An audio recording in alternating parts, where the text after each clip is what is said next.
I was a little bit disappointed today by not necessarily some of the things that were within the King's speech, but some of those things that weren't. I now come to Stephen Flynn. Thank you, Mr. Speaker. Let me begin by congratulating the Prime Minister on his first King's speech. I'm sure it's an incredibly important moment for both him and his family, and I do wish him well over the months to come. I'm sure it's going to be an incredibly challenging time, but I do again repeat my best wishes to him and indeed all of his new colleagues on the benches beside him.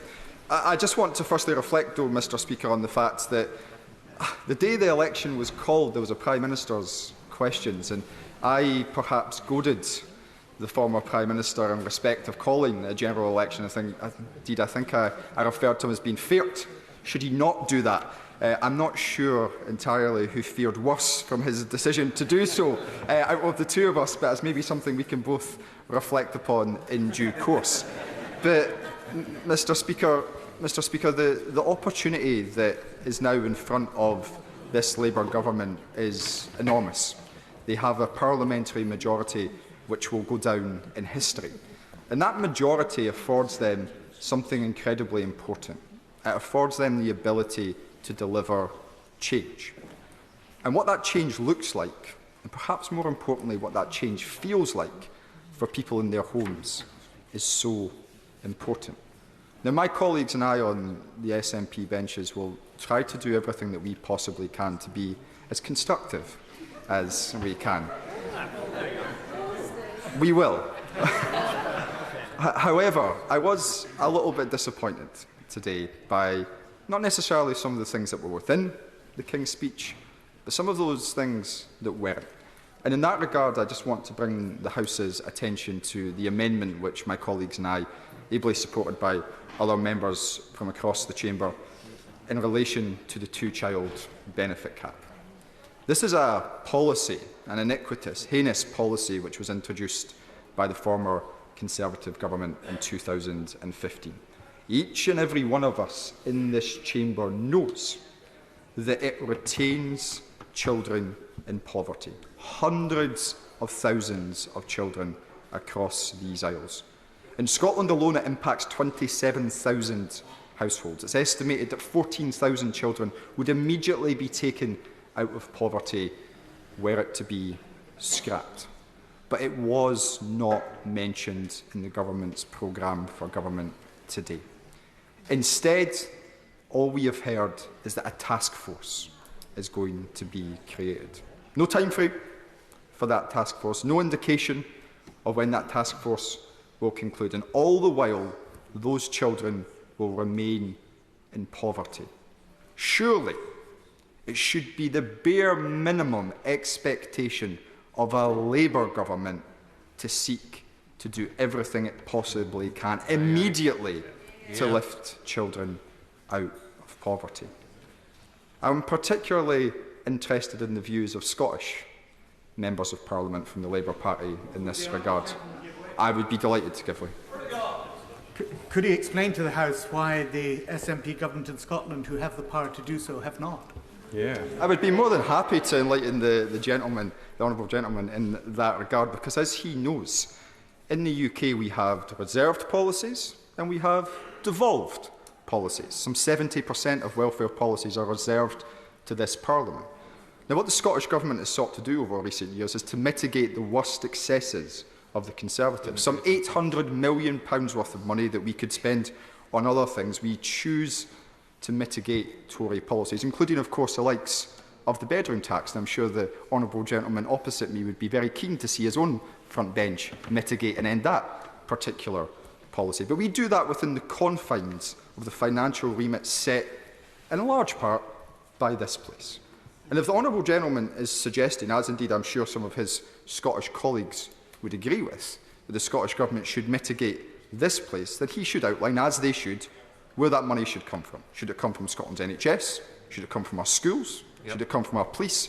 Should it come from our young people's budget? The reality is that the constraints placed upon Scotland by this place do not afford us the opportunity to mitigate. And quite frankly, I find it absurd and deeply disingenuous to suggest that the remit of Scotland's Parliament should be to mitigate Westminster. Hear, hear. Our horizons should be so much greater than that. So I would return to the point that I was making, that Labour members in Scotland supposedly agree with the Scottish National Party that the two-child cap should and must be scrapped.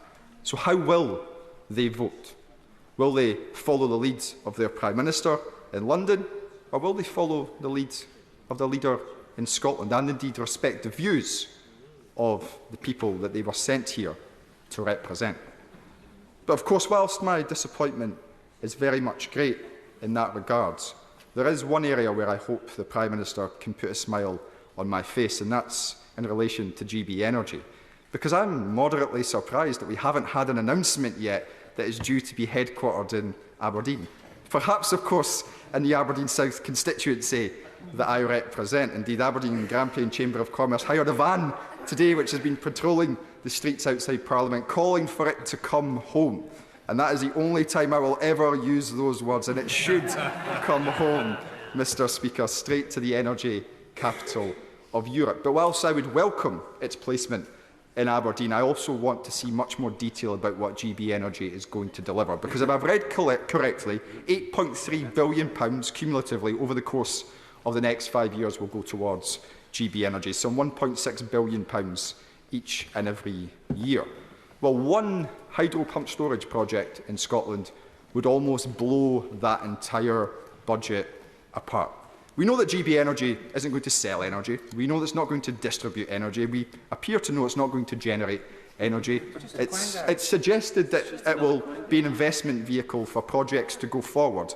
But if it's going to be capped at £1.6 billion per year, I have to question the ambition of members opposite. How does that deliver the change that is required? The change which they previously agreed to would actually require some £28 billion each and every year. What a contrast! What a contrast to the ambitions that they once had. And of course, net zero is going to be absolutely crucial to our economic future, the growth and prosperity that we all want to see. But ultimately, that growth can only also come about through productivity. And I would like to hear more from an incoming Labour government, a government which now has a significant majority, as to what they are going to do to reverse some of the policies of the Conservative Party in relation to migration.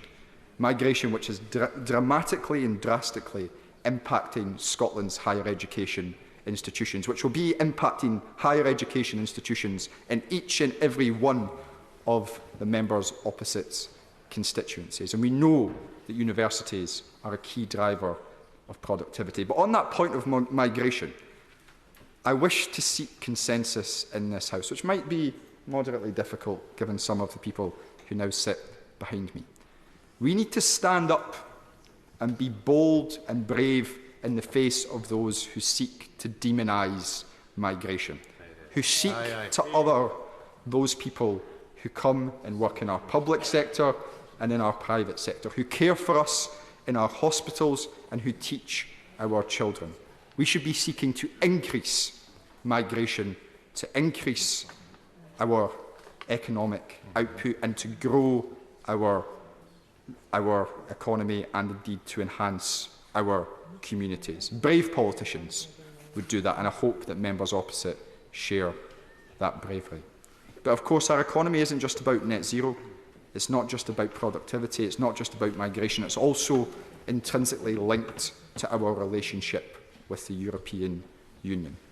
And I look forward to seeing what the government comes forward with in respect of its proposed new relationship with our friends and allies in Europe. We should, of course, be seeking to rejoin the European single market. We should, of course, be seeking to rejoin the European Customs Union. It makes sense to all of us.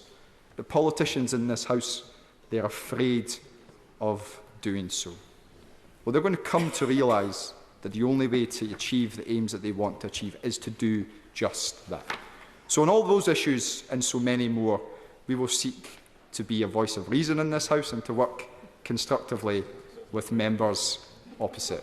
And I look forward over the coming hours and coming days to hearing their contributions and what they intend to bring to our national discourse as we all try to better improve the lives of the people that we are so fortunate to represent. Thank you, Mr. Speaker.